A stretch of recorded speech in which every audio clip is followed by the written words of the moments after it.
Halo semuanya, selamat datang di ulasan kita kali ini.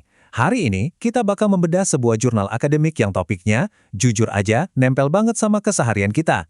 Ya, kita bakal ngomongin gimana media sosial ngebentuk perilaku kita, khususnya buat teman-teman remaja di Indonesia. Yuk, langsung aja kita bahas.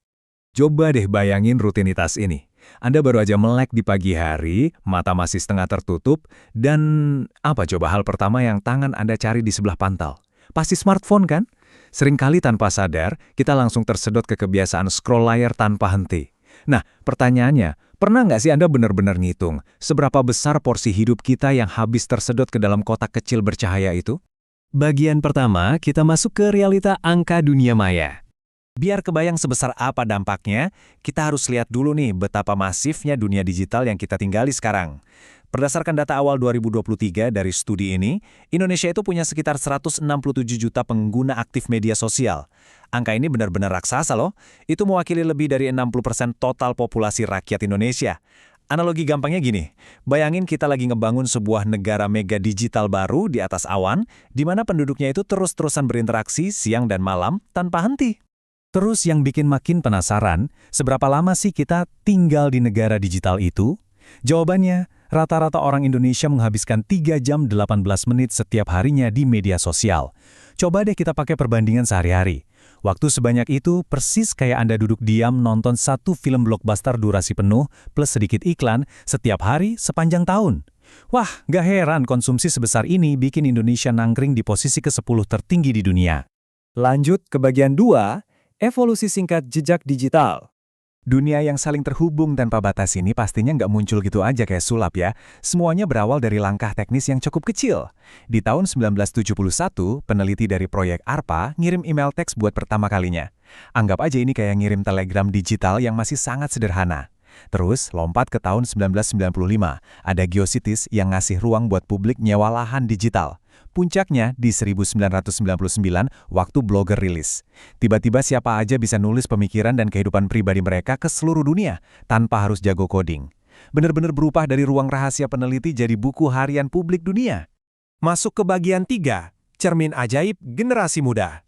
Nah, gampangnya akses internet inilah yang bawa kita ke temuan inti studi ini, yang fokusnya ke remaja Indonesia.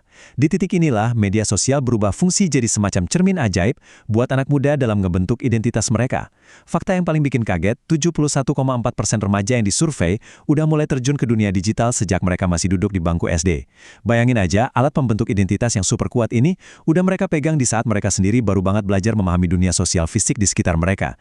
Jadi pengaruhnya itu benar-benar udah tertanam sejak usia yang sangat belia. Pertanyaannya, di mana sih mereka biasa ngabisin waktu? Kalau zaman dulu kita mungkin nongkrong di taman, warung, atau mall sepulang sekolah. Nah, generasi sekarang ini pindah haluan ke tempat nongkrong digital. Instagram memimpin dengan 76,2%, terus ditempel ketap sama alun-alun baru yang kita kenal sebagai TikTok di angka 66,7%. Di aplikasi-aplikasi inilah mereka ngumpul, melihat, dan tentunya dilihat oleh teman-teman sebayanya. Dari situ muncul satu poin yang sangat krusial, yaitu pembelahan identitas. Jurnal ini menyoroti banget kontras yang tajam antara diri sebenarnya di dunia nyata dengan persona online yang udah dikurasi di media sosial. Di dunia maya itu, remaja bertindak persis kayak sutradara film. Mereka bisa milih angle kamera terbaik, ngasih filter buat nutupin kekurangan, dan nampilin cerita hidup yang udah dipoles sedemikian rupa.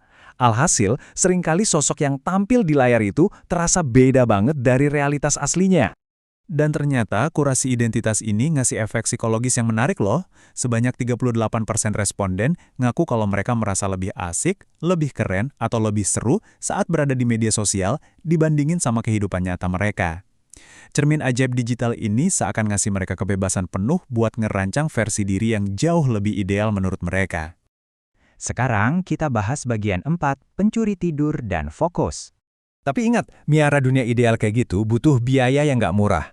Coba kita geser ke keseharian mereka di malam hari dan saat di sekolah, di mana realita digital ini mulai tabrakan sama kebutuhan fisik dasar kita. Kenapa sih banyak dari kita sering rasa lelah banget di pagi hari? Gini analoginya, bawa smartphone yang nyala internetnya ke sebelah kasur itu persis kayak Anda ngundang kerumunan orang yang super gerisik masuk ke dalam kamar tidur. Anda lagi berusaha merem, tapi di sebelah telinga ada pesta musik, gosip terbaru, dan obrolan ratusan orang yang nggak ada berhentinya. Ya jelas nggak mungkin bisa tidur nyenyak kan?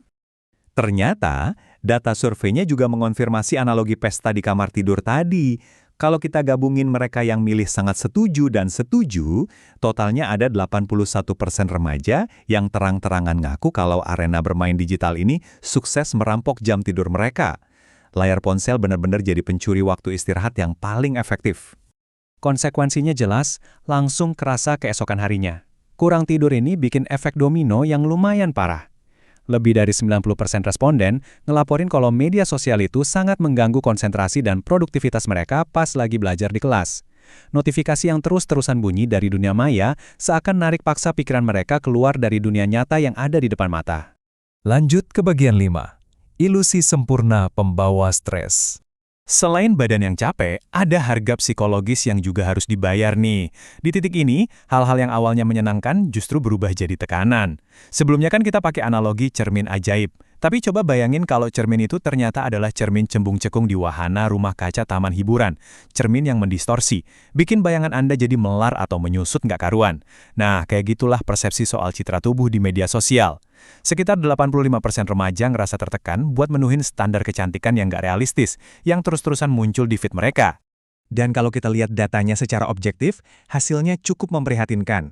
Hampir 67% generasi muda di studi ini bilang kalau interaksi dan paparan konten di media sosial itu secara langsung memicu stres dan kecemasan mereka. Jadi, alat yang awalnya diciptakan murni buat menghubungkan orang, sekarang malah sering berubah jadi beban mental sehari-hari.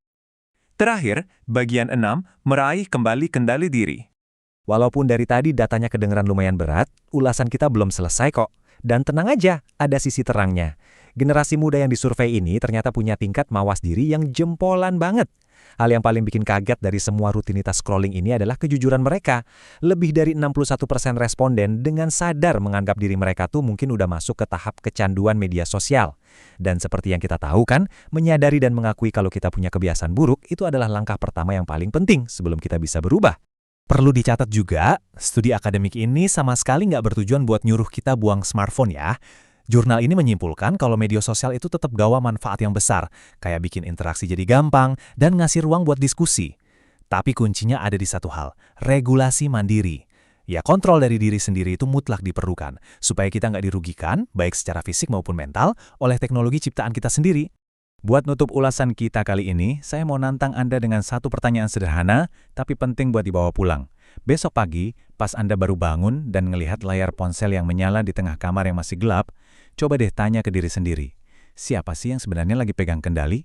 Anda yang menyetir layar tersebut, atau jangan-jangan layar itu yang lagi menyetir hidup Anda?